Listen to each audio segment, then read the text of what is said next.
I always thought I understood loyalty. Loyalty to my brothers, to my country, to the mission. That's what they drilled into us from day one. But standing in that burning village, surrounded by terrified civilians, I realized something they never taught us: loyalty to a uniform means nothing if it comes at the cost of your soul. It started like any other mission. We were deployed deep in enemy territory, a dusty town barely holding itself together after years of conflict. Intelligence said insurgents were using the village as a hideout, blending in with the locals. Our job was to send a message. That's what Captain Vance called it. He never gave us straight orders, just loaded words wrapped in enough deniability to shield himself when things got ugly. But I knew what he meant. We all did. "Round them up," Vance barked, stepping over the lifeless body of a man who had been shot trying to run. "They're harboring the enemy. Make them talk." I gripped my rifle, my pulse pounding in my ears. The rest of the squad moved without hesitation, storming into homes, dragging out men, women, even children. The villagers screamed, begged, clung to one another as my brothers in arms forced them into the dirt. My stomach twisted. This wasn't a mission, this was punishment. Vance walked up to an old man kneeling in the center of the square, his face streaked with dust and sweat. "Where are they?" he demanded. The old man shook his head, his hands trembling. "There are no fighters here." Vance exhaled sharply, nodding to Sergeant Cole. Cole didn't hesitate. He raised his rifle and shot the man in the head. Just like that. No trial, no evidence, no justification. The village erupted into screams.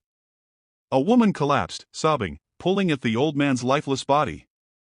I took a step back, gripping my rifle tighter. "This is wrong," I muttered. Vance turned to me, his gaze sharp.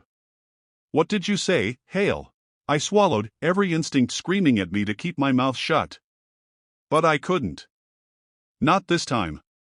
"This isn't war," I said. "This is murder." Vance's jaw clenched. "You think they're innocent?" He pointed at the villagers. "They help the enemy. They hide them, feed them. You think that makes them civilians?" I looked at the villagers, their faces filled with terror, confusion. Maybe some of them had helped insurgents. Maybe they hadn't. But I didn't sign up to be an executioner. Vance took a step toward me, lowering his voice so only I could hear. "You follow orders, Hale. That's how this works." I shook my head. "Not this one." The silence stretched between us, heavy as the desert air. The rest of the squad was watching now. Some of them looked at me like I was insane. Others looked like they agreed but were too scared to say it. Vance sneered. "You're really gonna do this? Throw your career away for these people?" I looked at the bodies in the dirt, at the children clinging to their mothers, their faces streaked with tears. "I swore to protect people," I said. "Not slaughter them." Vance stared at me for a long moment, then scoffed. "You're done." They pulled me out of the village and threw me into the back of a truck. I didn't fight them. I didn't say another word. Because I already knew how this was going to end. They processed my discharge in less than a week. No trial. No court-martial. Just a quiet, swift removal. Dishonorable conduct, they called it. I left the base with nothing but the uniform on my back and a few $100 in my pocket. No farewell, no recognition, just a stain on my record that would follow me for the rest of my life. I thought I would regret it. That I would question if I made the right choice. But every time I closed my eyes, I saw that village. I saw the old man collapse into the dust.